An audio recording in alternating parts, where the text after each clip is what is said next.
सदर प्रणाम, मैं हूं हिमांशु द्विवेदी और स्वागत है आपका हमारी खास पेशकश चर्चा में। चर्चा के तहत एक बार फिर हम महाराष्ट्र के संदर्भ में बात करने जा रहे हैं। 10 दिन से जिस प्रकार का महानाटक महाराष्ट्र के संदर्भ में देश देख रहा था, आखिरकार उसका अंत हो ही गया, लेकिन अंत उतना ही चौंकाने वाला हुआ जितना उसकी शुरुआत थी।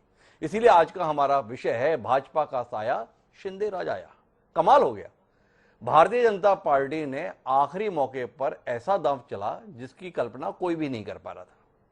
भारतीय जनता पार्टी की तमाम कोशिशों के बाद आखिरकार उद्धव ठाकरे कल देर रात मुख्यमंत्री पद छोड़ दिए। लोगों ने माना कि देवेंद्र फडणवीस की शपथ अब महज औपचारिकता है। एकनाथ शिंदे जो इस बगावत का नेतृत्व कर रहे थे, वह देवेंद्र फडणवीस को समर्थन देंगे। देवेंद्र फडणवीस को मिले समर्थन के साथ में एक स्पष्ट बहुमत के साथ महाराष्ट्र में सत्ता में भाजपा वापसी करेगी। कुल मिलाकर यह भी माना जा रहा था कि देवेंद्र फडणवीस मुख्यमंत्री के तौर पर होंगे, एकनाथ शिंदे उप मुख्यमंत्री होंगे और उनके साथ मिलाजुला एक मंत्रिमंडल राज्य और देश के सम्मुख प्रस्तुत किया जाएगा। लेकिन ऐसा सब कुछ हुआ। एकनाथ शिंदे मुंबई आए, देवेंद्र फडणवीस से मिले, दोनों ने एक दूसरे को मिठाई खिलाई, गले मिले, राज्यपाल के पास गए, राज्यपाल को समर्थन संबंधी पत्र भी सौंपा। लेकिन बाहर आकर जो कुछ देवेंद्र फडणवीस ने बोला, उसने पूरे ही राजनीतिक जगत को भौचक्का कर दिया। देवेंद्र फडणवीस ने कहा कि एकनाथ शिंदे इस युति के नेता होंगे और मुख्यमंत्री पद की शपथ लेंगे। वह स्वयं अर्थात देवेंद्र फडणवीस इस सरकार का हिस्सा भी नहीं बनेंगे। मंत्रिमंडल के स्तर पर भी कुल मिलाकर यह तय किया गया है कि मिलजुल कर तय किया जाएगा। इसी का नतीजा है कि अब से कुछ देर पहले एकनाथ शिंदे ने अकेले ही मुख्यमंत्री पद की शपथ राजभवन में ले ली। अब सवाल इस बात का है कि आखिर देवेंद्र फडणवीस और भारतीय जनता पार्टी ने इतना बड़ा परित्याग क्यों किया। लोग अचंभित हैं। देवेंद्र फडणवीस बताने की कोशिश कर रहे हैं कि हिंदुत्व के प्रति हमारा आग्रह और हिंदुत्व के लिए हमने यह सारे कदम उठाए हैं और इस प्रकार का फैसला लिया है। लेकिन दरअसल यह हिंदुत्व के संदर्भ में है या आने वाले संकट से निपटने की योजनाबद्ध कोशिश है। शिवसेना के विधायक टूटे हैं। राजनीतिक विश्लेषक कह रहे हैं कि शिवसेना नहीं टूटी है। जमीन पर जो शिव सैनिक है वो आज भी ठाकरे परिवार अर्थात बाला साहब के प्रति निष्ठा रखते हुए उद्धव ठाकरे के साथ ही है। तो इसलिए जमीनी स्तर पर शिव सैनिक भी एकनाथ शिंदे के साथ आए। क्या इस कोशिश के तहत एकनाथ शिंदे को मुख्यमंत्री पद दिया गया है? सवाल इस बात का भी है कि क्या देवेंद्र फडणवीस और भारतीय जनता पार्टी उद्धव ठाकरे से अब प्रतिशोध की राजनीति कर रही है कि तुमसे केवल सत्ता नहीं छीनी है, अब हम तुमसे सेना भी छीनेंगे। शिवसेना के संदर्भ में प्रमुख की हैसियत में इस समय उद्धव ठाकरे हैं। क्या एकनाथ शिंदे का मुख्यमंत्री बनना उद्धव ठाकरे से शिवसेना का नेतृत्व छीनने के लिए मददगार रहेगा? क्या यह इस फैसले के पीछे है?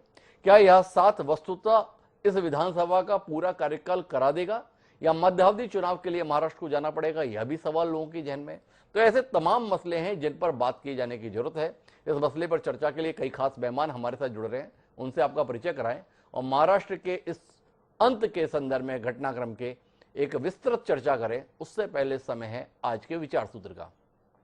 हमारा आज का विचार सूत्र इस परिवर्तन को ही समर्पित है। हमारा विचार सूत्र यह कहता है कि परिवर्तन का चक्र घूमता रहता है और जो नीचे थे वे ऊपर आ जाते हैं और जो ऊपर थे वे नीचे गिर जाते हैं। पंडित जवाहरलाल नेहरू देश के पहले प्रधानमंत्री ने यह विचार आने वाली पीढ़ियों को हस्तांतरित किया था और उस विचार को हम समय समय पर सटीक पाते भी हैं अपने अनुभव के आधार पर। उद्धव ठाकरे जो बाल ठाकरे साहब के बेटे हैं, वो इस समय पर विधान परिषद के भी सदस्य नहीं रह गए और मातोश्री में जाकर बैठे हैं। और एकनाथ शिंदे जिनके परिचय के संदर्भ में बताया जाता है कि कभी वो ठाणे में ऑटो चलाया करते थे, अब जनता के द्वारा जिस प्रकार का समर्थन उन्हें प्राप्त हुआ है, भाजपा का जो समर्थन उन्हें प्राप्त हुआ है, उसके चलते वो महाराष्ट्र जैसे गौरवशाली राज्य का नेतृत्व करेंगे। तो यह कुल मिला के ऊपर और नीचे जाने का एक अद्भुत उदाहरण है। बहरहाल हम अपनी चर्चा को आगे बढ़ाते हैं, जिसका हिस्सा बनने के लिए हमारे साथ कई खास मेहमान हैं। हमने थोड़ा विचार पूर्वक इस चर्चा को करना चाहते हैं, तो कई विचारवान चेहरे इस चर्चा का हिस्सा बन रहे हैं। प्रेम प्रकाश पांडे जी हमारे साथ हैं, भारतीय जनता पार्टी का बड़ा विचारवान चेहरा है, पूर्व विधानसभा अध्यक्ष हैं, कई बार के विधायक हैं, कई बार के मंत्री हैं, वह हमारे साथ है। हमारे साथ प्रताप भानु शर्मा जी हैं, वह भारतीय राष्ट्रीय कांग्रेस का एक विचारवान चेहरा है, प्रदेश उपाध्यक्ष हैं मध्य प्रदेश कांग्रेस के, वह हमारे साथ हैं। जमाल शेख जी हमारे साथ हैं, घटक दल था उद्धव ठाकरे के नेतृत्व की सरकार में राष्ट्रवादी कांग्रेस पार्टी, उसके प्रवक्ता के तौर पर जमाल शेख जी हमारे साथ हैं। धनंजय सिंह परिहार हमारे साथ में, छत्तीसगढ़ के इकाई के प्रमुख है शिवसेना के। अब वो शिंदे सेना के साथ रहने वाले हैं या उद्धव ठाकरे की शिवसेना के साथ जानने में हम लोगों की दिलचस्पी है, वह भी हमारे साथ है। और इन सब के बीच में निष्पक्ष राय देने के लिए देश के वरिष्ठ पत्रकारों में शुमार प्रेम कुमार जी भी हमारे साथ हैं। आप सभी का स्वागत है। चर्चा की शुरुआत मैं धनंजय सिंह परिहार से करता हूं, क्योंकि उनकी शिवसेना के संदर्भ में ये बड़ी अजीबोगरीब स्थिति है। एकनाथ शिंदे की ताजपोशी के लेके जश्न मनाएं कि एक शिव सैनिक, एक मामूली शिव सैनिक जो कभी ऑटो चलाता था, जो कभी पार्षद हुआ करता था, आज महाराष्ट्र जैसे राज्य का मुखिया तक पहुंच गया। इससे कितने उल्लसित हैं शिव सैनिक, कितने हर्षित हैं। यह शिव सैनिक इस बात से बेहद आहत हैं, मर्माहत हैं कि उनके बीच का एक शख्स ठाकरे परिवार के प्रति निष्ठा को छोड़कर भारतीय जनता पार्टी के साथ मिल गया और उस एवज में उसने मुख्यमंत्री का पद पा लिया। जानने में दिलचस्पी है, लेकिन उससे पहले सुनते हैं वो दो बयान जो एकनाथ शिंदे और देवेंद्र फडणवीस ने इस पूरे घटनाक्रम के संदर्भ में जनता के बीच में दिए। एकनाथ शिंदे जी के साथ शिवसेना जो है, शिवसेना के नेता के रूप में आज उन्होंने मुख्यमंत्री पद के लिए अपना क्लेम माननीय राज्यपाल जी को दिया। भारतीय जनता पार्टी के हमारे गुट ने उनको पूरा समर्थन दिया। हमारे 106 और उसके साथ साथ उनके साथ और हमारे साथ जो इंडिपेंडेंट्स और छोटी पार्टियां हैं, इन सभी के समर्थन का पत्र आज हमने सौंपा है। हमारे शिवसेना प्रमुख बाला साहब ठाकरे जी की हिंदुत्व की जो भूमिका है, उनके जो विचार है, हमारे धर्म में आनंद के साथ ने जो हमें सीख दी है, ये इसको आगे हम लोग बढ़ाने की कोशिश कर रहे हैं। हमें कोई स्वार्थ नहीं है, हमें कुछ पद की लालसा नहीं। मैंने तो पहले ही जाहिर किया था, मैं ऐसा जो कर रहा हूं ये मुझे किसी चीज की आवश्यकता भी नहीं है। तो माननीय धनंजय सिंह परिहार जी, आपकी पहली प्रतिक्रिया अपनी पार्टी के इस विभाजन के संदर्भ में, पार्टी की इस उपलब्धि के संदर्भ में क्या कुछ कहना चाहेंगे? आप सबको नमस्कार जी।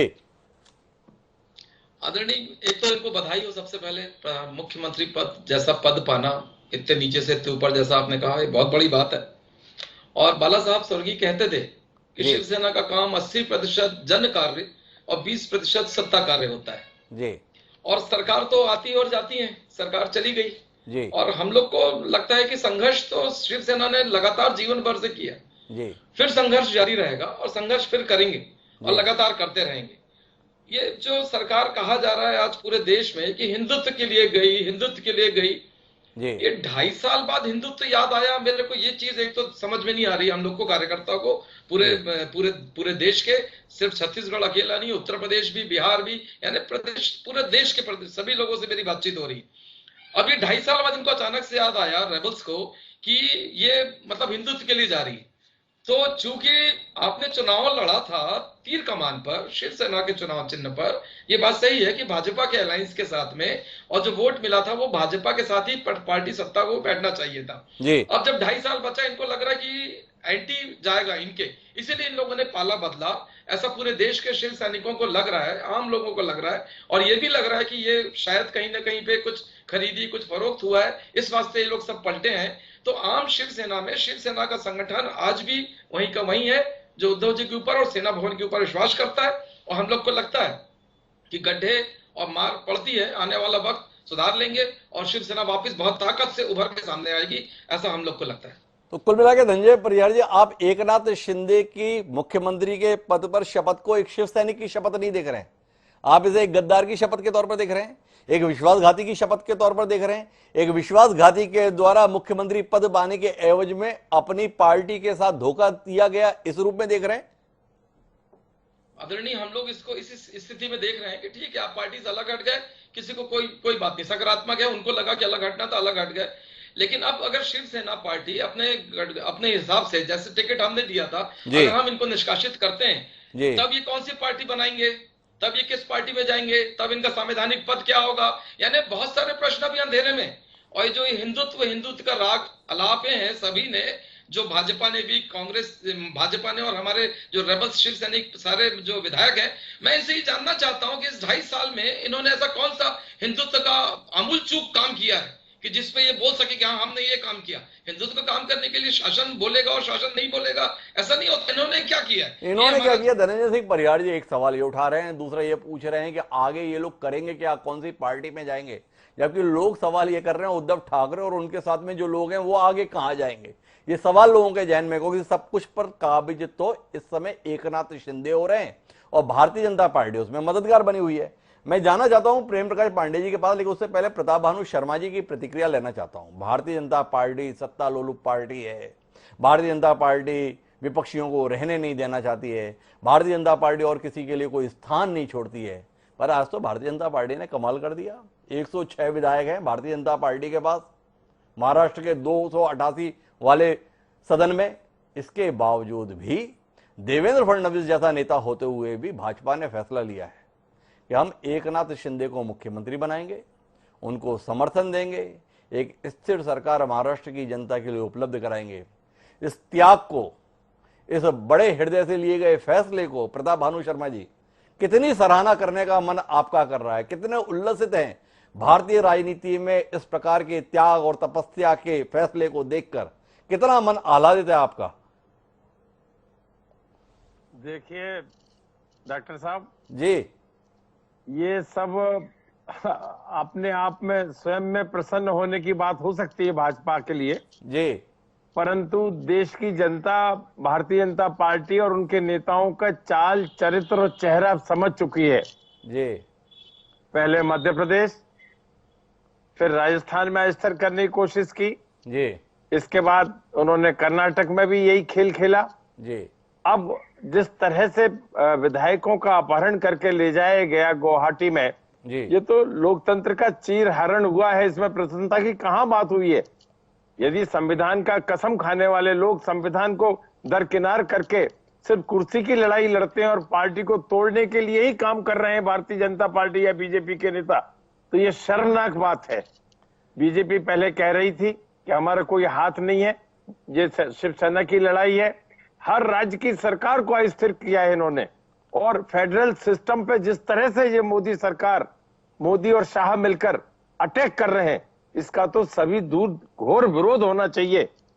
प्रताप भानु जी, आपकी दलील मुझे समझ में नहीं आई। मैं अपने विषय को वापस आपके सम्मुख प्रस्तुत करने की चेष्टा करता हूं।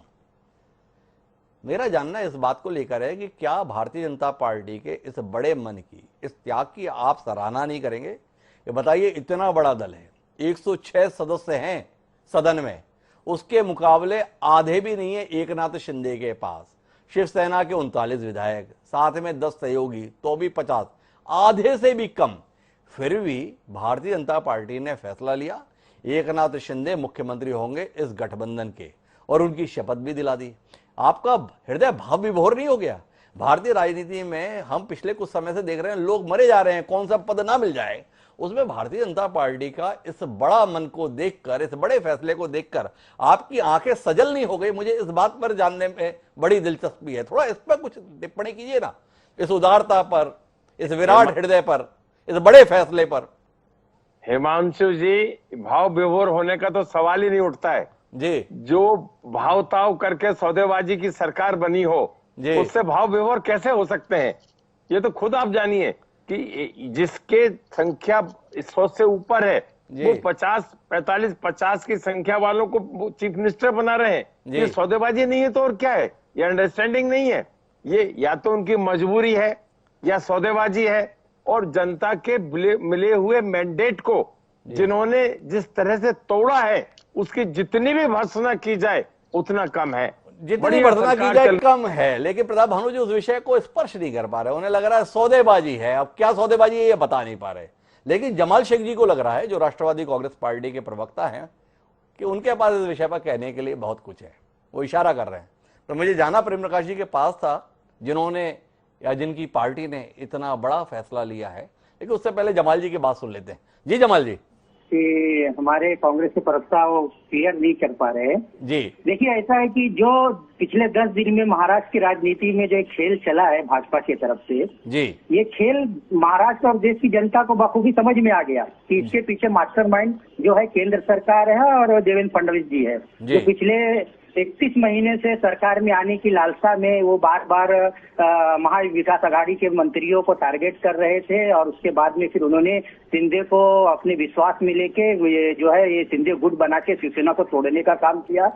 लेकिन इस समीकरण के अंदर जैसे जैसे घटना घट रही थी और जिस तरीके से माननीय उद्धव ठाकरे जी का जो सामने से स्पीच आ रहा था, जिस तरह उन्होंने पहले अपना सरकारी निवास जो है वो उन्होंने वर्षा को छोड़ के मातोश्री में आए, फिर उन्होंने इस्तीफा दे दिया और जिस तरीके से उन्होंने भावुक अपील की जनता को और सभी बागी विधायकों को, तो ये जनता को समझ में आ गया कि ये मुख्यमंत्री जो है ये हारने के बाद भी जीत गए और जो भाजपा की रणनीति जीतने की थी वो जीत के भी हार रहे थे। शायद इसका आकलन भाजपा ने कर लिया और केंद्र में बैठे लोगों ने कर लिया कि इसका परिणाम आने वाले वक्त में बहुत बुरा होगा। महाराष्ट्र की जनता के नजर में एक रोष आ गया था बीजेपी के प्रति और इन बागी विधायकों के प्रति। उस चीज को मैनिपुलेट करने के लिए और मेकअप करने के लिए आनंद फानंद में लिया हुआ ये फैसला है। देखिए, जब भी देवेंद्र फडणवीस जी ने जैसे ही मुख्यमंत्री की घोषणा की एकनाथ शिंदे के नाम को लेके, तो उन्हीं के साथ ही जो जिसमें बैठे हुए थे एमएलए, उनके चेहरे के रंग उड़ गए, यानी उन्हीं को भी नहीं पता था कि ये क्या खेल हो गया। तो ये जो है इनकी बनी बनी प्लानिंग पे पानी फिर गया है, इसीलिए उन्होंने मजबूरी में आके इस निर्णय को। तो ये फैसला बड़े मन से नहीं लिया गया है, मजबूरी में लिया गया है। ये जमाल शेख जी का आकलन है। वो बता रहे हैं कि जनता में इस पूरे घटनाक्रम को लेकर बड़ी नाराजगी है। उद्धव ठाकरे भले ही बहुमत के मोर्चे पर हार गए हों, पर जनता का मन जीतने में कामयाब रहे और उनको जीतता देख भाजपा के हाथ पैर फूल गए और इसलिए उसने इस प्रकार का फैसला लिया है।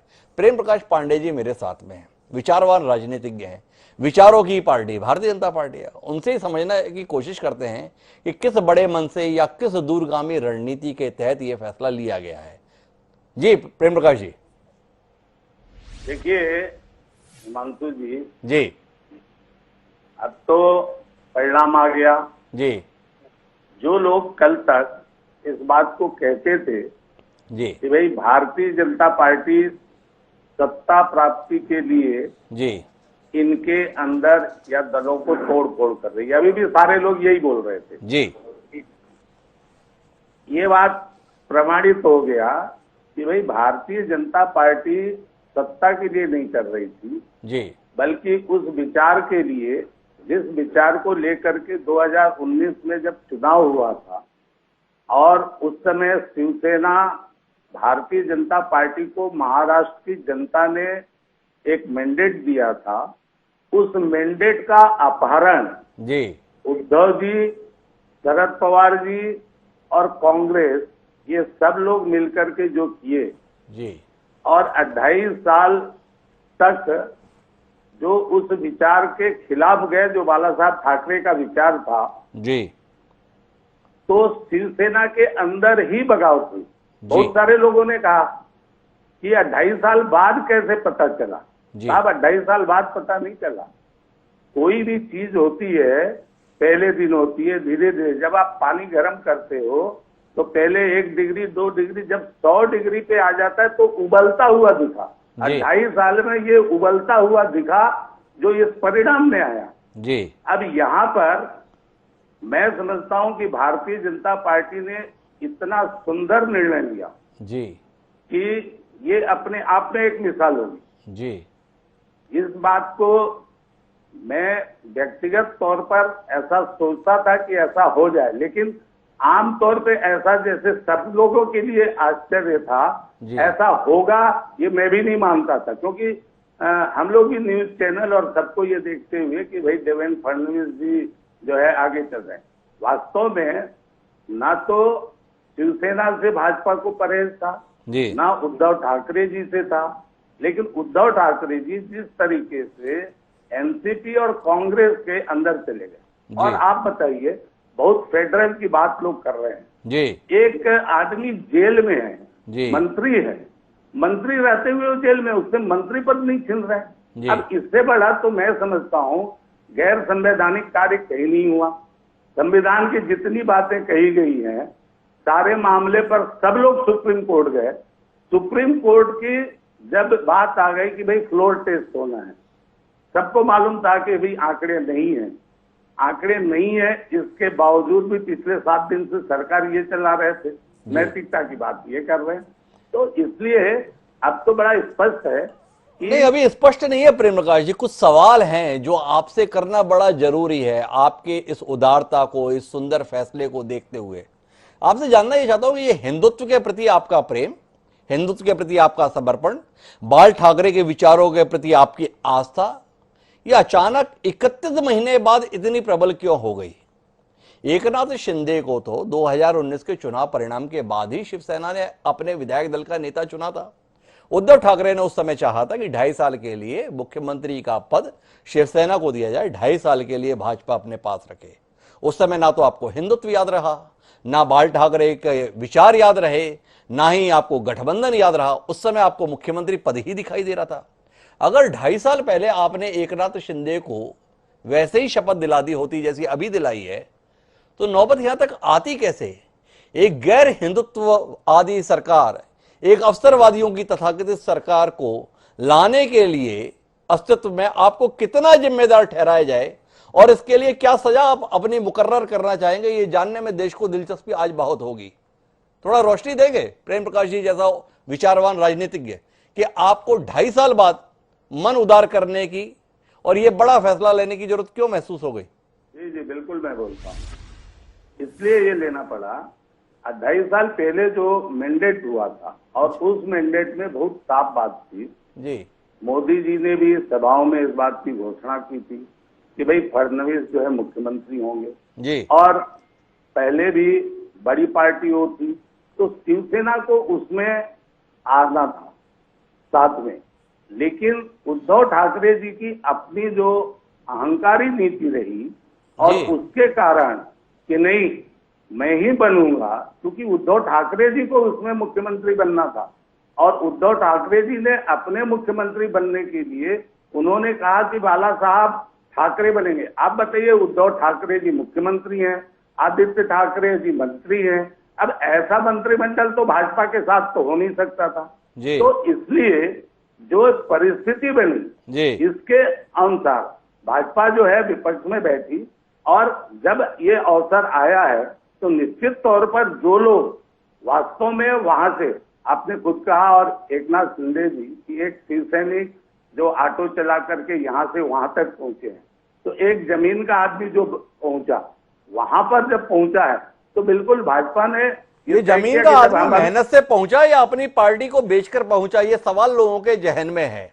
एक चलती हुई सरकार जिसको आज बता रहे हिंदुत्व विरोधी सरकार थी, उस सरकार में 2.5 साल तक मंत्री रहा, उसकी सारी सुख सुविधाओं का उपयोग करता रहा, उसे अचानक 2.5 साल बाद ज्ञान होता है ये सरकार हिंदुत्व विरोधी है और वो बाहर निकलता है और आखिरी में देखते हैं कि खुद मुख्यमंत्री पद की शपथ ले लेता है।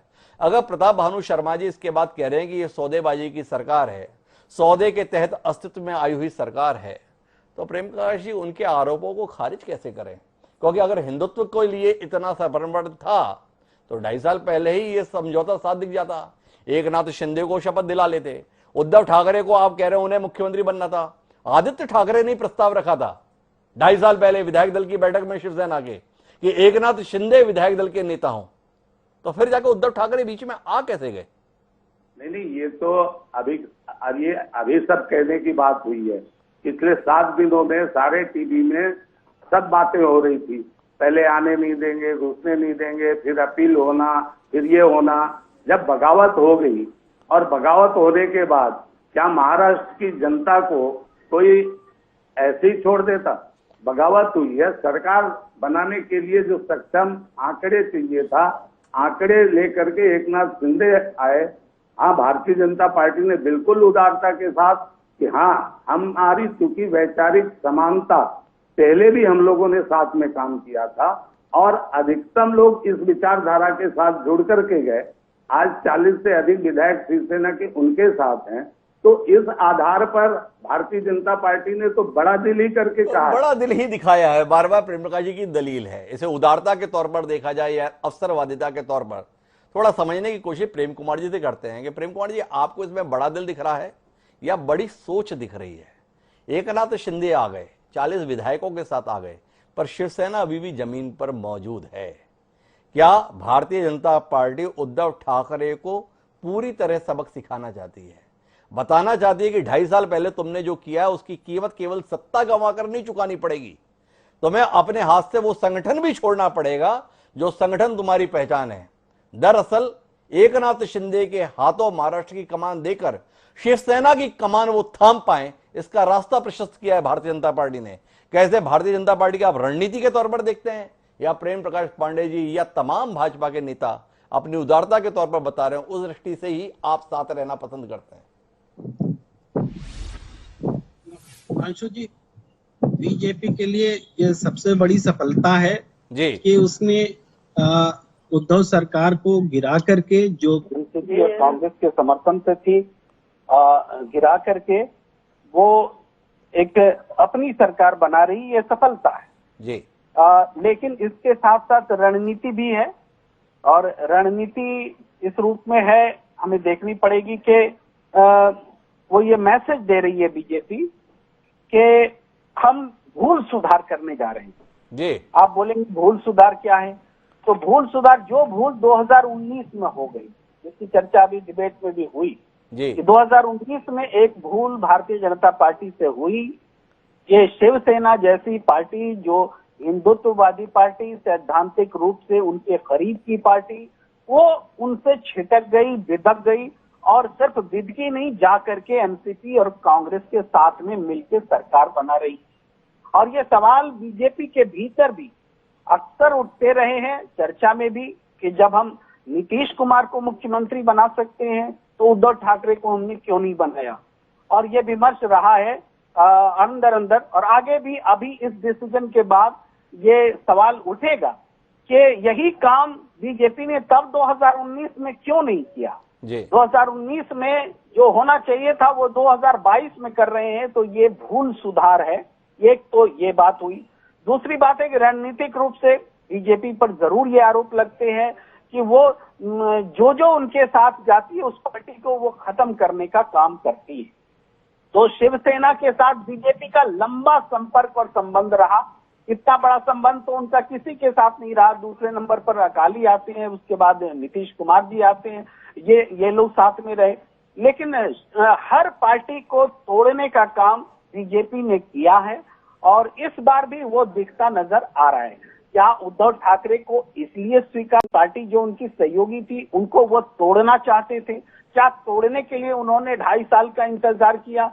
ये एक नया धब्बा जो है ऊपर लगेगा। हालांकि उन्होंने बड़ा दिल दिखाने की कोशिश की है, लेकिन बड़ा दिल दिखाते हुए ये खुद नए सवाल भी पैदा हो गई है, चूंकि उनका अतीत पीछा नहीं छोड़ सकता जो काम उन्होंने पहले किए। बड़ा दिल दिखाने की कोशिश है, लेकिन मैं प्रेम कुमार जी आपसे फिर जानना चाहूंगा, क्या ये बड़ा दिल दरअसल उद्धव ठाकरे की राह को मुश्किल में डालने वाला है? उद्धव ठाकरे ने कल इस्तीफा देते हुए ये कहा कि अब मैं शिवसेना भवन में बैठूंगा, पर भाजपा का आज का यह फैसला क्या शिवसेना भवन को उद्धव ठाकरे के पास रहने देगा, या एकनाथ शिंदे वर्षा का केवल घर ही हासिल नहीं करेंगे बल्कि आने वाले समय में शिवसेना भवन जो दादर में स्थित है उसे भी हासिल करने की कोशिश करेंगे? वो लोग लगातार दावा कर रहे हैं असली शिवसेना हम ही हैं। क्या उनका मुख्यमंत्री बनना उनकी इन कोशिशों को, उनके इन दावों को मजबूती प्रदान नहीं करेगा? निश्चित रूप से हिमांशु जी, ये अभी से हम प्रेडिक्ट नहीं कर सकते, क्योंकि शिवसेना न तो वो बिहार की उपेंद्र कुशवाहा वाली पार्टी है, न तो वो सन ऑफ मल्लाह वाली पार्टी है, और न तो वो रामविलास पासवान जी के बेटे जिस पार्टी को चला रहे हैं वो पार्टी है। शिवसेना की पार्टी का एक चरित्र अलग है। तो ये चुनौती तो है, चैलेंज भी है, और सवाल भी उठेंगे कि शिवसेना भी क्या असली और नकली के खेल में उद्धव ठाकरे कहीं नकली तो न साबित हो जाए। ये प्रश्न जरूर है, इसको खारिज नहीं कर सकते।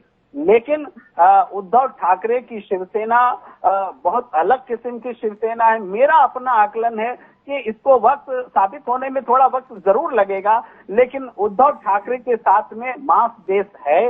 वो चुनाव में उसको साबित कर पाते हैं कि नहीं कर पाते हैं, ये देखना होगा। सामने में अभी जो महानगर निगम के जो चुनाव होंगे उसमें भी ये बात साबित होगी कि असली और नकली का खेल क्या है। तो कुल मिलाकर संघर्ष रहने वाला है। प्रेम कुमार जी इस बात को कह रहे हैं। हमें प्रेम कुमार जी ये बताने की कोशिश कर रहे हैं कि ये जो उद्धव ठाकरे की शिवसेना है ये बाकी पार्टियों जैसी नहीं है, ये चिराग पासवान जैसी लोक जनशक्ति पार्टी नहीं है। लेकिन इतिहास के पन्नों में ये दिखता है कि आंध्र प्रदेश में ऐसा ही एक व्यक्ति के करिश्मे से बनी हुई पार्टी थी जिसको हम तेलुगु देशम के नाम से जानते हैं। चंद्रबाबू नायडू ने वो पार्टी अपने ससुर एनटी रामाराव से किस तरीके से हाईजैक की थी वो अभी इतिहास के पन्नों में दर्ज है। धनंजय परिहार जी मेरे साथ में, उनसे जानना चाहता हूं, लोग समझना चाह रहे हैं क्या भाजपा के साए में शिवसेना शिंदे सेना में तब्दील तो नहीं हो जाएगी? बाला साहेब के नाम का जाप करना एकनाथ शिंदे भूल नहीं रहे हैं। भारतीय जनता पार्टी भी बाला साहेब की जय जयकार करना भूल नहीं रही है और इसके साथ उद्धव ठाकरे को रसातल में पहुंचाने की कोई कोशिश छोड़ नहीं रही है। तो धनंजय जी, जानने में बड़ी दिलचस्पी है, शिवसेना के शिंदे सेना में तब्दील हो जाने के खतरे को कैसे निपटेंगे आप? एक मुख्यमंत्री, भाजपा जैसा संगठन, सारी कोशिशें तो इस ओर दिखाई दे रही हैं। जी आदरणीय, देखिए मैं बोलना चाहता हूं कि जब देवेंद्र जी एकदम सुबह पहट में 4 बजे जब शपथ लेने गए थे तब बाला साहब याद नहीं आए थे जी। और जैसे अभी बोला गया, हमारे पुराने मंत्री जी के द्वारा बोला गया कि बीजेपी की उदारता है, उदारता नहीं है, इसमें उदारता कहीं से नहीं है। ये तो उद्धव जी ने पहले बोल दिया था कि आपको हम मुख्यमंत्री पद दे रहे हैं, हम उसको भी छोड़ने के लिए तैयार हैं, आपको हम देने के लिए राजी हैं, आप आ जाओ, बात करो, पार्टी संगठन की बात है, आके बात करो और ले लो। ये भाजपा को समझ में आ गया था कि अगर हम उनको पद नहीं देंगे तो ये भाजपा के साथ ना जाके वापस उसी अघाड़ी में चले जाएंगे और इनकी सरकार बन जाएगी वापस और वो मुख्यमंत्री बन जाएंगे, ये उनका कहना था। और उद्धव जी मुख्यमंत्री बनने के लिए सर आदरणीय कभी राजी नहीं थे। वो तो सभी वरिष्ठ लोगों ने बोला कि उद्धव जी एक सज्जन आदमी है, सभ्य आदमी है, उनके अंडर में सब रहने के लिए तैयार है, कांग्रेस भी और एनसीपी भी, इसलिए उन्होंने ये मजबूरी में ये पद उनको लेना पड़ा। मैं ये जानना भी चाहता हूं कि भाजपा ने अगर भूल किया था 2.5 साल पहले तो क्या भाजपा ने अकाली दल से भी भूल किया था? क्या भाजपा ने शिवसेना से भूल किया? भाजपा ने पीडीपी से भूल किया? भाजपा ने पासवान, रामविलास पासवान के खत्म होते साथ ही उनको भूल का एहसास हो गया? ये क्या है सर, ये चीज क्या है? ये हमारा ये कहना है कि ये कहना कि ये दयालुता है, ये गलत बात है, ये प्योर पॉलिटिक्स है, राजनीति है और राजनीति के तहत में यह कदम उठाया गया है क्योंकि वो वापस न चले जाए, रेबल्स हैं। ये कतई उदारता नहीं है। प्रेम प्रकाश पांडे जी को ठीक नहीं लग रहा, धनंजय परिहार फालतू की बात कर रहे हैं ऐसा लगा प्रेम प्रकाश पांडे जी के लहजे से। समझते हैं क्या बात ऐसी कह दी धनंजय सिंह परिहार ने जो प्रेम प्रकाश जी को नागवार गुजर रही है? जी प्रेम प्रकाश जी। नागवार मैं सिर्फ इतना बात कह रहा हूँ उनको करेक्ट करने के लिए कि टीडीपी को हमने नहीं छोड़ा, टीडीपी ने हमको छोड़ा जी। अकाली दल को हमने नहीं छोड़ा, अकाली दल ने हमको छोड़ा जी। रामविलास पासवान के चिराग पासवान को हमने नहीं छोड़ा, वो एनडीए से गए बाहर जी। तो इसलिए हमने नहीं छोड़ा जी, लोग छोड़ के गए। आप हालात ही ऐसे बना देते हैं कि आदमी के लिए जीना मुश्किल हो जाता है तो क्या करे? सांस लेनी है तो बाहर निकल के आना पड़ता है। हालात ही आप ऐसे बना देते हैं। देख तो रहे उन सारी पार्टियों की हालत आपने क्या कर दी है। अकाली अभी भी सांसें नहीं ले पा रहे हैं, पीडीपी की भी सांसें नहीं आ रही हैं, चिराग पासवान को तो पता ही नहीं उनकी पार्टी रह कहां गई है। तो कुल मिलाकर हालत आप ऐसी कर देते हैं प्रेम प्रकाश जी। आपके राजनीतिक चातुर्य की तो जितनी भी प्रशंसा की जाए कम है। अब देखते हैं ना उद्धव ठाकरे की भी सांसें कैसे रहेंगी। एकनाथ शिंदे को जिस तरीके से आपने मुख्यमंत्री पद तक पहुंचाया है, अगर ये उदारता 2.5 साल पहले आपने दिखाई होती तो बात कुछ और थी। अभी जो खेल आप खेल रहे हैं उस खेल को ही समझने की कोशिश हम जैसे लोग कर रहे हैं। प्रताप भानु जी के पास चलता हूं। प्रताप भानु जी, आपसे समझना चाहता हूं इस पूरे खेल में कांग्रेस अपने आप को कहां पा रही है, ये जानने में दिलचस्पी है। कांग्रेस कुल जमा 2 राज्यों में पूरी तरह और 2 राज्यों में आधी अधूरी तरह अस्तित्व में थी। अब एक राज्य और आपके हाथ से निकल गया। जानने में बड़ी दिलचस्पी है उद्धव ठाकरे जी का क्या होगा, ये जितनी दिलचस्पी का विषय है। अब जहन में ये भी आता है कांग्रेस का क्या होगा। कुछ टिप्पणी इस पर भी आपकी हो जाए? नहीं, जरूर इसमें हमारी टिप्पणी और हमारे विचार मिलेंगे आपको जी हिमांशु जी। और महाराष्ट्र में कांग्रेस हमेशा मजबूत रही है इन शक्तियों के सामने। अच्छा। और ये भाजपा ने शिवसेना के साथ मिलकर गठबंधन करके शिवसेना को ही खत्म करने की साजिश की है।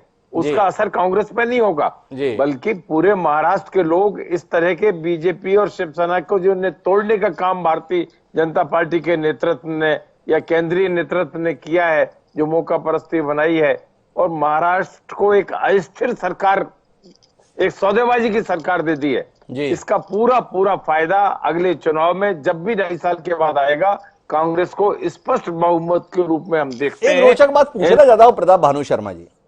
शिवसेना एक क्षेत्रीय दल, भारतीय जनता पार्टी एक राष्ट्रीय दल। भारतीय जनता पार्टी ने वक्त के साथ शिवसेना को सिमटा दिया और खुद को प्रदेश में व्यापक कर लिया। वहीं दूसरी तरफ देखिए, भारतीय राष्ट्रीय कांग्रेस एक राष्ट्रीय दल, राष्ट्रवादी कांग्रेस पार्टी एक क्षेत्रीय दल, कांग्रेस से जन्मा हुआ। आप बता रहे हैं कि शिवसेना को भाजपा ने खा लिया, पर आपको समझ में आ रहा है कि देखते ही देखते राष्ट्रवादी कांग्रेस पार्टी ने आपको महाराष्ट्र में किस तरीके से खा लिया, यह आपको दिखाई दे रहा है। कांग्रेस हमेशा से ताकत थी, आपको आंकड़े दिखाई नहीं देते प्रताप भानु जी? चौथे नंबर की पार्टी हैं आप उस महाराष्ट्र में जहां पे आप बता रहे हैं हम बहुत बड़ी ताकत है। चौथे नंबर की पार्टी होकर बड़ी ताकत होने का एहसास थोड़ा अचंभा नहीं है? नहीं, कांग्रेस को निकल के बाहर एक ग्रुप बनाया था इन्होंने, पवार साहब ने। अच्छा। इस वजह से कांग्रेस को नुकसान हुआ वहां। और जब मिलके आज लड़ रहे हैं, एक समान विचारधारा पे लड़ाई हो रही है, तो एक मजबूत विकल्प के रूप में तो महाराष्ट्र में अब आने वाले समय में समर्थन कांग्रेस को और एनसीपी को मिलेगा, और दोनों ही एक हैं। आप ये देखो तो शिवसेना वाले क्या कर रहे हैं। जो शिवसेना है नहीं उसे शिवसेना बता रहे हैं जी। कोई भी पार्टी का संगठन जिला और ब्लॉक की इकाई से होता है। छोटी छोटी इकाइयां 90% महाराष्ट्र की शिवसेना के साथ हैं, शिवसेना के बाला साहब के नेतृत्व के साथ हैं। कुछ हम अपने प्रताप भानु जी, ऐसी बातें शिवसेना वाले पिछले 7 दिन से कर रहे थे। दिक्कत यह है ना, आप बात को समझिए, संजय राउत हर रोज टीवी चैनल पर आकर बता रहे थे कि वो जो गुवाहाटी में बैठे हैं उनमें से 25 हमारे साथ है, 20 से हमारी बात हो रही है, जब आएंगे तो हमारे साथ होंगे। जब राज्यपाल ने कहा आ जाओ तो भाग खड़े हुए, सुप्रीम कोर्ट पहुंच गए। सुप्रीम कोर्ट ने बोला आना पड़ेगा, तो हालत ये हुई कि सामना करने तक की हिम्मत नहीं हुई आपके नेताओं की। उससे पहले ही इस्तीफा देकर घर चले गए। इसके बाद इतनी बड़ी बड़ी बातें आप बोल रहे हैं, जिले पर हम हैं, मोहल्ले में हम हैं, शहर में हम हैं। यकीन कैसे करें? पिछले 7 दिन आप किस कदर झूठ बोल रहे हैं। आप और आपके सहयोगी दल अपने बहुमत के संदर्भ में यह भी देश देख रहा था, तो इसलिए आपकी बातों पर जरा भरोसा करने के हालात नहीं बन रहे। क्या करें, 7 दिन का अतीत ऐसा है। लेकिन मेरे साथ में जमाल शेख जी हैं, जमाल शेख जी से समझना चाहूंगा। सब तरह से आरोप इस बात के लग रहे हैं जमाल शेख जी कि शिवसेना ने बड़ा गलत किया कि आप जैसे लोगों के साथ हाथ मिला लिया। अब आपसे सवाल इस बात को लेकर है कि शिवसेना जैसी पार्टी से आप लोगों ने हाथ मिला लिया, ये कहीं ना कहीं आप लोगों के जहन में भी तो आता होगा, आपसे जुड़े हुए लोगों के जहन में भी आता होगा। आगे क्या करेंगे? उद्धव ठाकरे को कैसे बचाएंगे और शिवसेना को आप कैसे बचाएंगे, ये जानने में हमारी बड़ी दिलचस्पी है। डीन बताया था हमें शरद पवार के संदर्भ में, ये भाजपा के जितने लोग जिस यूनिवर्सिटी के प्रोफेसर हैं उसके डीन हमारे शरद पवार हैं। डीन देखते रह गए और प्रोफेसरों ने तख्ता पलट कर दिया। अब जानना यह है कि जिस उद्धव ठाकरे को बचाने के लिए शरद पवार लगे हुए थे तो उनकी सत्ता नहीं बचा पाए, संगठन बचवा देंगे क्या? ये जानने में बड़ी दिलचस्पी है हमारी। नहीं, जरूर बचा देंगे। और ऐसा है कि जैसे देखिए, आप हिमांशु जी कहा कि वो कहे दावा कर रहे थे राष्ट्रवादी और कांग्रेस वाले की वो जो बागी विधायक आएंगे, फ्लोर टेस्ट होगा तो हम अपनी बहुमत सिद्ध करेंगे। ये बात ठीक है, इसीलिए आदरणीय पवार साहब ने उद्धव जी को कहा था कि आप इस्तीफा मत दीजिए, लेकिन ये उनका व्यक्तिगत उनका निर्णय था, उन्होंने इस्तीफा दिया। और इस्तीफा देने के लिए उनका भी एक अच्छा कारण था कि वो नहीं चाहते थे कि देश में और अराजकता हो और विरोधी गुट के कार्यकर्ता, शिवसेना के कार्यकर्ता रास्ते पे भिड़े और महाराष्ट्र का और माहौल खराब हो। तो उसके लिए उन्होंने महाराष्ट्र के हित में ये फैसला लिया। इसीलिए हम उनका सम्मान करते हैं और आने वाले वक्त में हम शिवसेना के साथ राष्ट्रवादी कांग्रेस और कांग्रेस पूरी ईमानदारी के साथ खड़ी रहेगी। ऐसा नहीं है कि आज हम सत्ता में नहीं है तो हम उनको छोड़ देंगे। हम उनके साथ हमेशा उसी तरीके से रहेंगे जिस तरीके से हम पिछले 2.5 साल उनके साथ थे। बड़ा कमाल की दलील दी है जमाल शेख जी, मैं तो मुरीद हो गया आपका कि आपने विश्वास मत का सामना इसलिए नहीं किया कि सड़क पर कहीं झगड़ा वगड़ा ना हो जाए। इतना लाचार मुख्यमंत्री, इतनी लाचार सरकार कि अपने ही प्रदेश के चुने हुए विधायकों को विधानसभा भवन तक भी सुरक्षित लाने का इंतजाम नहीं कर सकती और इसलिए विश्वास मत का सामना ही नहीं किया। वाकई, और ऐसे लोगों को अब महाराष्ट्र की जनता को आगे भविष्य के संदर्भ में विचार करना चाहिए, यही कहना चाहते हैं आप? नहीं है कि देखिए महाराष्ट्र की जनता के में एक आक्रोश है, क्रोध था, बागी विधायकों के खिलाफ शिवसैनिकों में एक गुस्सा था, एक गुस्से का माहौल था, और इसके लिए ये रास्ते के ऊपर ये सारा मामला ना आ जाए और लोगों में, दोनों गुटों में कहीं ये कले अंतर कले बढ़े नहीं, कुछ बड़ी दुर्घटना ना घटे, इसीलिए इस सारी चीजों। और देखिए उद्धव ठाकरे जी एक बहुत अच्छे मुख्यमंत्री, आज पूरे देश में उनको सराहाया है। कोविड के जिस तरीके से कोविड काल में उन्होंने महाराष्ट्र को संभाला है, वो एक महाराष्ट्र के प्रमुख के रूप में उन्होंने काम किया है, और उनकी ये शालीनता ही आज हम लोगों को उनका कायल बनाई हुई है। और उन्होंने यही सारी विषय को, इन सारी समस्याओं को देखते हुए उन्होंने अपना इस्तीफा देना सही समझा। मैं प्रेम प्रकाश जी के पास जाऊं उससे पहले आपके कहे हुए पर एक सवाल और कर लेता हूं। आपने बताया कि लोगों में बड़ा गुस्सा इन बागी विधायकों को लेकर। गुस्सा किनके प्रति है? एकनाथ शिंदे और उनके साथ में जुड़े हुए शिवसेना के 38 विधायक। आपकी बातों से ऐसा लग रहा है कि अगर वो सड़क पर आ गए तो पिटे बगैर नहीं रहेंगे। क्या आप ये आश्वस्त करने की स्थिति में हैं कि अब एकनाथ शिंदे ने मुख्यमंत्री पद की शपथ ले ली है, बाकी जो विधायक है उनमें से कई अभी मंत्री पद की शपथ लेंगे, आप मानने के लिए तैयार हैं, इस कार्यक्रम में दावा करने के लिए तैयार हैं कि जनता उन पर फूल नहीं बरसाएगी, लोग उन्हें मालाएं नहीं पहनाएंगे, पत्थरों के आने की आशंका रहेगी क्योंकि लोगों में बड़ा गुस्सा है, या गुस्से की अभिव्यक्ति लोग आने वाले समय में उनको फूल मालाएं पहनाकर पुष्प वर्षा करके करेंगे? थोड़ा समझाएंगे महाराष्ट्र में लोग अपने गुस्से का इजहार कैसे करते हैं? थोड़ा रोशनी मिल जाए ना। आने वाले समय में पता चला कि मालाएं पहना रहे हैं, पुष्पहार पहना रहे हैं, पुष्प वर्षा कर रहे हैं, और जमाल शेख जी बता रहे थे लोग बहुत गुस्सा है, भ्रम हो जाएगा। तो थोड़ा समझा दें आप क्या करते हैं महाराष्ट्र में लोग। हिमांशु जी, हेलो जी। हिमांशु जी, ऐसा है कि देखिए ये सारी समस्याओं को देखते हुए ही देवेंद्र फडणवीस जी ने या केंद्र के नेतृत्व ने फैसला किया है कि शिंदे जी को ही मुख्यमंत्री बनाया जाए, ताकि महाराष्ट्र में जो माहौल बिगड़ा हुआ वो सामान्य हो जाए, जो शिवसैनिक के अंदर क्रोध है वो शांत हो जाए। लेकिन देखिए आज मैं फिर से कहूंगा कि आज शिवसेना जो उद्धव ठाकरे जब साहब भी कह रहे थे कि शिंदे जी को कि आप आइए, अगर आपको मुख्यमंत्री बनने की लालसा है तो आप हम आपको मुख्यमंत्री बनाते, और आज इनको बीजेपी को ही मुख्यमंत्री बनाना पड़ा, यानी कहीं ना कहीं घूम के आज एक शिवसैनिक ही मुख्यमंत्री बना है। तो ये शिवसेना की जीत है और उद्धव ठाकरे की जीत है और महाविकास आघाड़ी की जीत है, इसीलिए माहौल मुझे नहीं लगता कि अब बिगड़ेगा।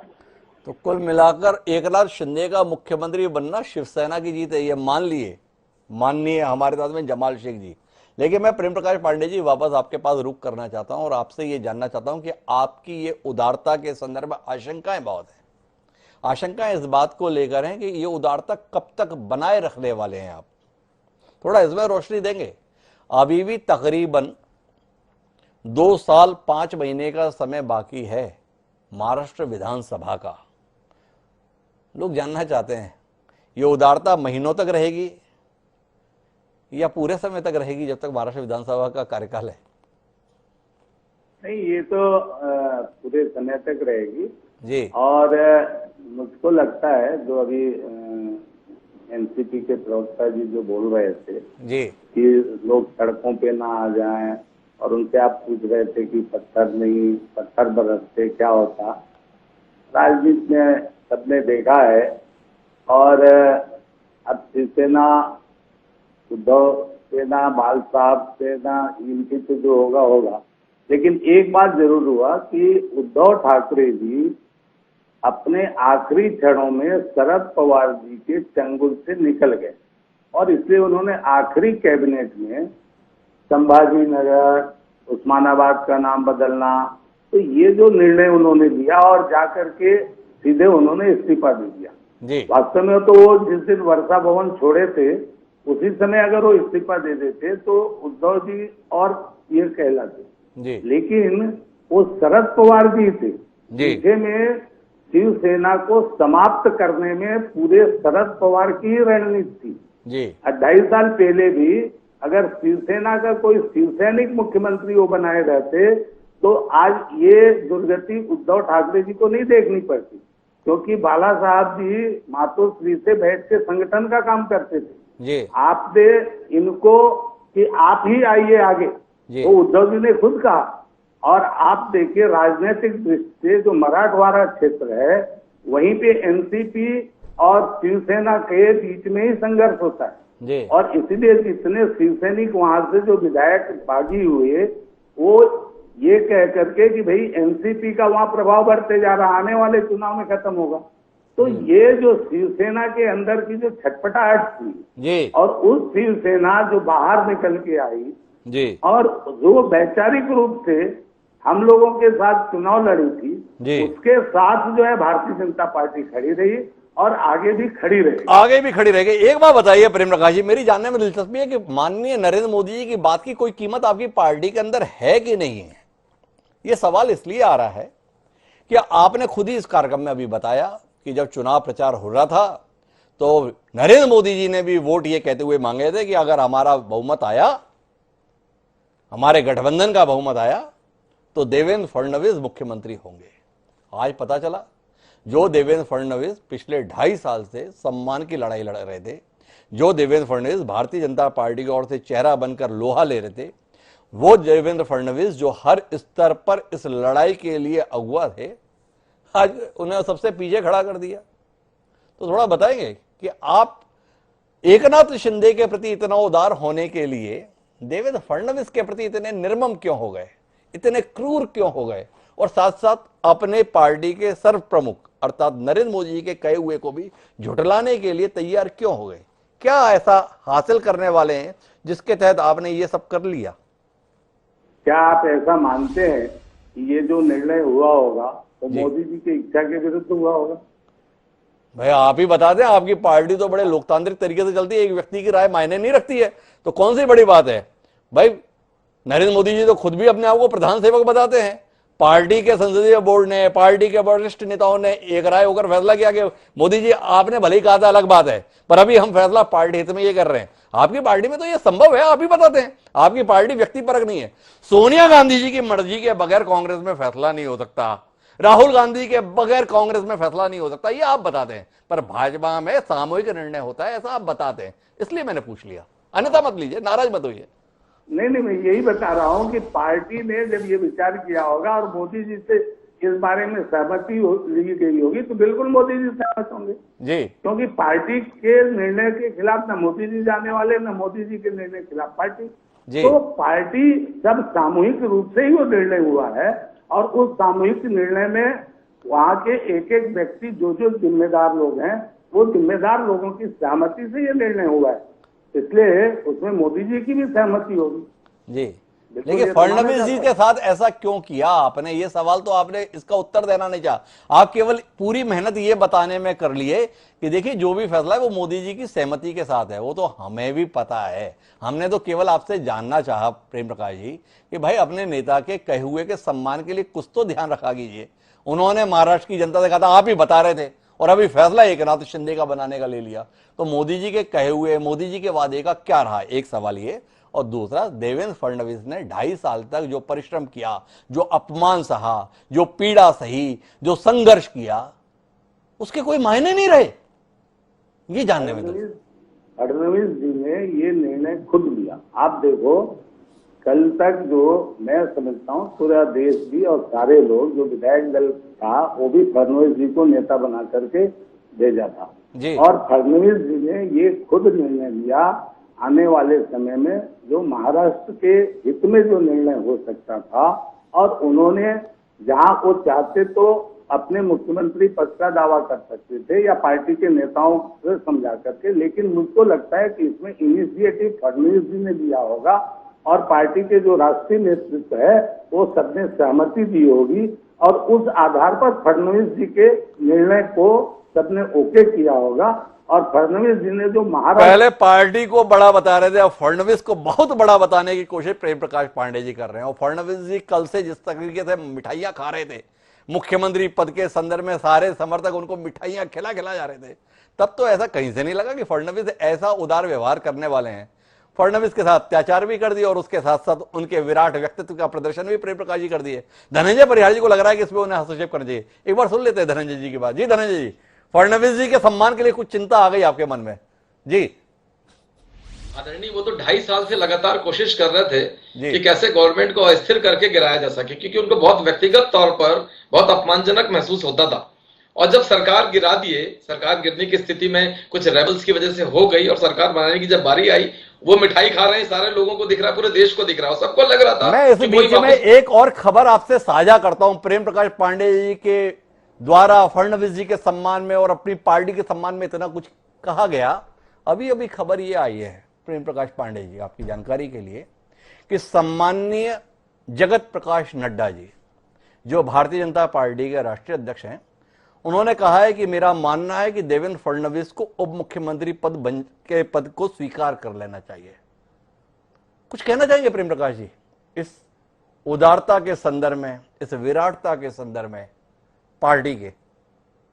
देखिए, मैं ऐसा समझता हूं कि अगर पार्टी जो भी निर्णय लेगी, फडणवीस जी उससे बाहर नहीं जाएंगे। फडणवीस जी की वो व्यक्तिगत इच्छा थी कि मैं इस मंत्रिमंडल से बाहर रहूंगा, उन्होंने कहा।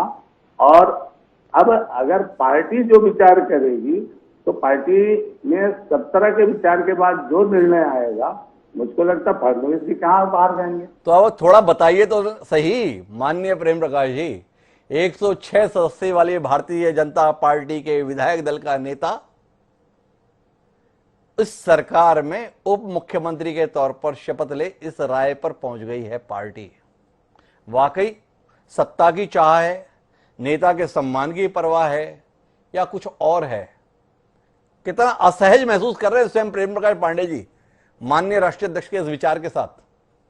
नहीं, राष्ट्रीय अध्यक्ष जी का अगर ये विचार है तो मुझको लगता है कि इसमें भी सबकी जो सहमति होगी, और हो सके सरकार के आगे की जो भी स्थायित्व और महाराष्ट्र के हित में जो निर्णय होगा, मुझे लगता है कि बीजेपी उपयुक्त समय पे वो सारा निर्णय करेगी। तो कुल मिलाकर प्रेम प्रकाश जी को मुझे लगता है कि अब विचार के लिए थोड़ा समय देना चाहिए, क्योंकि अब राष्ट्रीय अध्यक्ष ने कोई विचार व्यक्त किया है तो उसको समझने के लिए विचारवान राजनेताओं को थोड़ा समय मिलना चाहिए। लेकिन मेरे साथ में प्रेम कुमार जी हैं, और प्रेम कुमार जी, मैं इस बातचीत को अंतिम मुकाम पर ले जाने की कोशिश कर रहा हूं।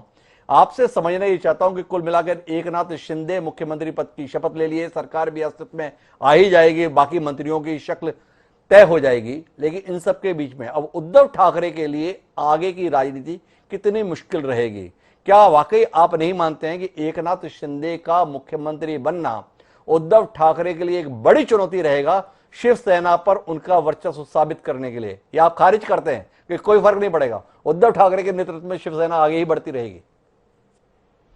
जी हिमांशु जी, यह सवाल जरूर महत्वपूर्ण है, पर मैं उससे पहले एक महत्वपूर्ण बिंदु पर ध्यान दिलाना चाहता हूँ जो शायद इस डिबेट में छूट रहा है और बताना बहुत जरूरी है। जी, आपकी इजाजत हो तो। अरे जरूर प्रेम कुमार जी।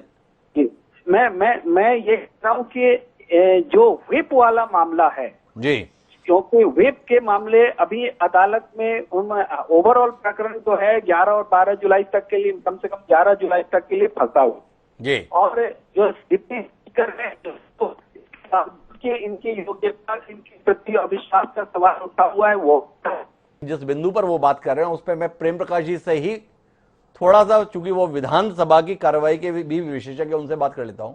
प्रेम कुमार जी, इस संदर्भ में ध्यान दिलाना चाह रहे हैं कि अब देवेंद्र फडणवीस ने त्याग के साथ जिस सरकार को अस्तित्व में लाया है एकनाथ शिंदे के नेतृत्व में, उसे आखिरकार सदन में विश्वास मत हासिल करना होगा। उस समय विप का क्या होगा, ये सवाल वह पूछ रहे हैं। क्या आप नहीं मानते हैं प्रेम प्रकाश जी, जिस बिंदु पे हमारे साथ प्रेम कुमार जी ध्यान दिलाना चाहते थे, कि उद्धव ठाकरे के 7 बच्चे 16 विधायकों की सदस्यता अब खतरे में है, क्योंकि एकनाथ शिंदे अपने आप को शिवसेना का नेता बता रहे हैं, विधायक दल का। उनके द्वारा नियुक्त चीफ विप ही के द्वारा विप जारी किया जाएगा सरकार के समर्थन का।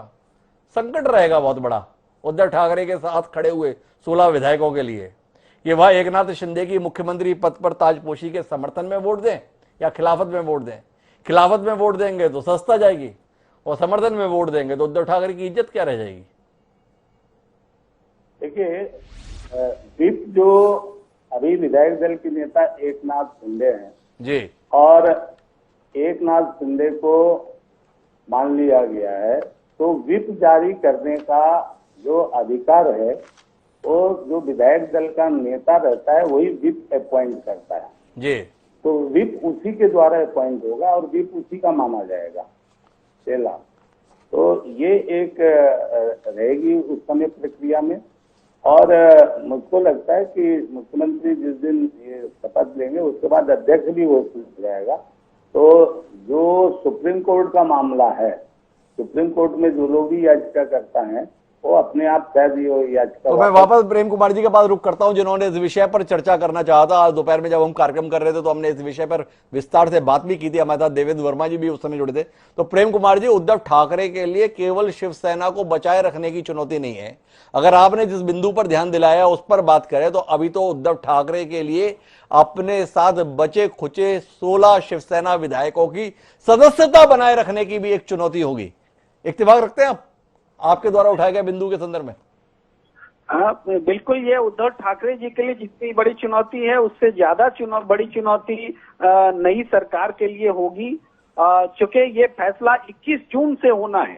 तो 21 जून की तारीख में ही ये विचार किया गया था। उस समय की स्थिति के बाद संख्या जरूर धीरे धीरे बढ़ती रही। इवन राज्यपाल के पास जो चिट्ठी भेजी गई एकनाथ शिंदे जी के पास में, उसमें भी 34 विधायकों के समर्थन का ही दावा है। तो 34 तो 37 नहीं है, 37 का मतलब 2/3। तो उस हिसाब से भी ये मुद्दा अभी अदालत में गर्मा गर्म विषय का होगा, तर्क वितर्क का होगा कि 16 विधायकों को क्यों नहीं अयोग्य ठहरा दिया जाए। और अगर 16 विधायकों को अयोग्य ठहरा दिया जाता है तो उस स्थिति में समझिए मुख्यमंत्री अयोग्य हो जाएंगे। तो मुख्यमंत्री जब अयोग्य हो जाएंगे तो बीजेपी ने बैकअप प्लान रखा है कि देवेंद्र फडणवीस को बनाया जाए, चूंकि उनको संख्या 16 के अलावा, देखिए जो बहुमत का आंकड़ा है उससे 16 के अलावा उनके पास है और हो जाए इसके लिए वो कोशिश में लगी है। अगर 16 के अलावा हो जाता है तो मुख्यमंत्री की कुर्बानी देने में बीजेपी को वक्त नहीं लगेगा। फिर ये सारा ढकोसला समझ में आएगा उस समय कि एकनाथ शिंदे को भी बुद्धू बनाया गया है। ये बात इस रूप में भी सामने आ सकती है। तो कुल मिलाकर अगर हम बातचीत के, जी प्रेम प्रकाश जी को हस्तक्षेप करने जा रहे हैं। जी प्रेम प्रकाश जी, मैं एक ये कहना चाहता हूँ कि जो एकनाथ शिंदे जी को लीडरशिप से हटाने का दिया गया था डिप्टी स्पीकर को, उसमें 22 विधायक के ही हस्ताक्षर थे जी। संख्या अगर 55 है, विधायक दल का नेता बहुमत से चुना जाता है, इसलिए वो अपने आप समाप्त हो जाएगा और विधायक दल के नेता वो रहेंगे ही। तो नेता का व्हिप हमेशा लागू होगा और ये सरकार बनने के बाद जैसे ही ये नेता का व्हिप लागू होगा, इसी नेता का व्हिप लागू होगा इसमें, क्योंकि वो विधानसभा जो थी पुरानी उसकी सदस्यता के संबंध में अब मुझको लगता है कि सुप्रीम कोर्ट तो लोग जो याचिका करता है वो खुद ही वापस ले लेंगे। कुल मिलाकर हम इस बातचीत के मर्म पे पहुंचे तो 2-3 चीजें बहुत स्पष्ट तौर पर साफ उजागर हो रही हैं। पहली बात तो यह है कि सारे राजनीतिक दल ये बताने की कोशिश करते हैं कि वो महाराष्ट्र में एक स्थिर सरकार देने की कोशिश में जुटे हैं, लेकिन उनके द्वारा लिए जा रहे फैसले, उनके द्वारा उठाए जा रहे कदम ये बता रहे हैं कि स्थिर सरकार महाराष्ट्र में एक सपना ही रहने वाला है। जो समझ में आ रही है वो ये है कि महाराष्ट्र के महानाटक का अभी भी अंत नहीं हुआ है। भले ही एकनाथ शिंदे मुख्यमंत्री के तौर पर अस्तित्व में आ गए हों, पर अभी भी सुप्रीम कोर्ट में याचिकाएं लगी हुई हैं, तो वहां पर भी खेल चलता रहेगा। इसलिए सरकार की स्थिरता को लेकर सवाल रहेंगे। तीसरी और महत्वपूर्ण जो बात है वो ये है कि उद्धव ठाकरे के जीवन में शांति मुख्यमंत्री पद के इस्तीफे देने मात्र से नहीं आ गई है। अभी उनके जीवन में अशांति का एक लंबा दौर चलने वाला है, क्योंकि भारतीय जनता पार्टी ने आज जो क्रांति कर दी है एकनाथ शिंदे की शपथ के रूप में, उसके चलते ये खतरा पैदा हो गया है कि भारतीय जनता पार्टी अपने संरक्षण में शिवसेना को कहीं शिंदे सेना में तब्दील ना कर दे। क्या उद्धव ठाकरे और शिव सैनिक इन कोशिशों को रोक पाएंगे? जानने में निश्चित ही देश की दिलचस्पी रहेगी। बहरहाल आप सभी मेहमानों का बहुत बहुत धन्यवाद इस रोचक चर्चा का हिस्सा बनने के लिए। समय है अब आज के शेर का। तो हमारा आज का शेर इस प्रकार की सियासत को समर्पित कुछ यूं है कि उन्हें और कौन है बहकाने वाले, उन्हें और कौन है बहकाने वाले, यही आने वाले, यही जाने वाले। अश्क दहलवी ने जो ये बात कही थी, अब इसको आप चाहे उद्धव ठाकरे पर मुफीद मानिए या एकनाथ शिंदे पर, कुल मिला के बहके तो दोनों ही हैं। अब समय बताएगा कि किसका बहकना इतिहास के पन्नों में जायज ठहराया गया। तो अब समय है इजाजत लेने का, तो मुझे दे दीजिए इजाजत। कल फिर मिलते हैं नए विषय के साथ, तब तक के लिए सादर प्रणाम।